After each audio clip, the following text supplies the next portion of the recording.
Welcome to IDS-IT. Let's explore an important topic shaping the future of defense and global security. I'm the founder and director of International Defense Security and Technology, a California-based nonprofit think tank dedicated to research and analysis on global defense, security, and emerging technologies. I also serve as CEO of Interplanetary LLC, a New Mexico-based company advancing satellite risk analysis, orbital debris forecasting, and space security frameworks to ensure mission assurance and resilience. Previously, I served in leadership roles at India's Defense Research and Development Organization, DRDO. Most recently as Director of the Systems Analysis, Modeling, Safety, and Quality Cluster at DRDO Headquarters, New Delhi. This channel brings you deep insights into the global security ecosystem, from geopolitics and emerging military technologies to cyber, space, and system-level analysis of tech trends and their interrelationships. Subscribe and join us as we decode the forces shaping the future of global defense and human security. When it comes to reaching deeper into space, traditional chemical rockets just won't cut it anymore. They're heavy, inefficient, and limit what we can do.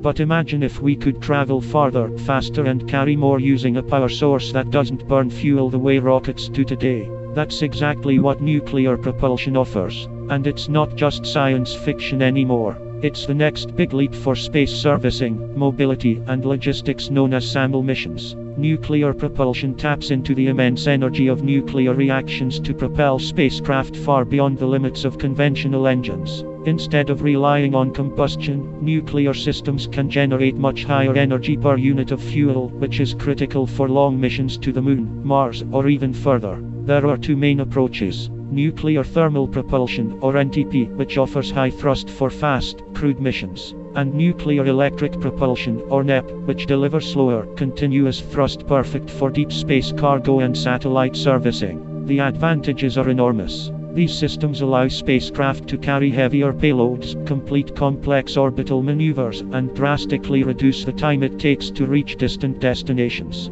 Picture a future where satellites can be refueled or repaired on orbit, lunar bases can be resupplied with fewer launches, and asteroid mining missions can transport resources back to Earth. That's the kind of space economy nuclear propulsion could unlock.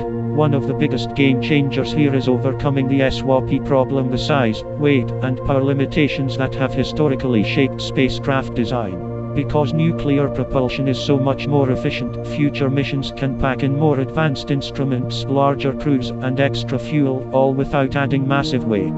This could redefine everything from Mars exploration to orbital logistics. The US government clearly sees the potential. Lockheed Martin is leading several major programs to bring nuclear-powered spacecraft online. These include DRACO, the demonstration rocket for agile cislunar operations, which is expected to test a nuclear-powered rocket in orbit by 2027. There's also the JETSON program, which focuses on nuclear electric systems, and NASA's Fission Surface Power initiative aimed at powering future lunar and Martian outposts. Military operations are also a key driver. With nuclear propulsion, satellites could maneuver more freely and adapt in real time without being tethered to rigid fuel limits. That means better responsiveness in orbit, more agile surveillance and defense, and the potential to counter threats faster than ever. It's a shift from static satellites to truly dynamic space operations. And there's another angle on orbit servicing. Using nuclear-powered craft, we could extend the life of satellites by docking with them, refueling them, or repositioning them as needed.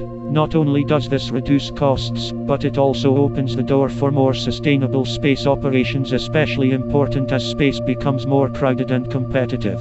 Of course, no breakthrough comes without challenges. Safety is a big one. Any spacecraft carrying a nuclear reactor needs shielding, fail-safe systems, and rigorous oversight.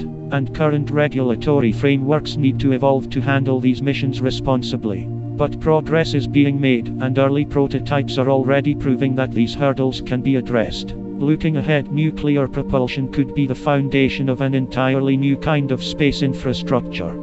It promises faster interplanetary travel, more capable space vehicles, and the ability to support everything from deep space cargo runs to lunar colonization. And with heavyweights like Lockheed Martin, NASA, and the Department of Defense pushing development, these technologies are moving from the lab to the launch pad.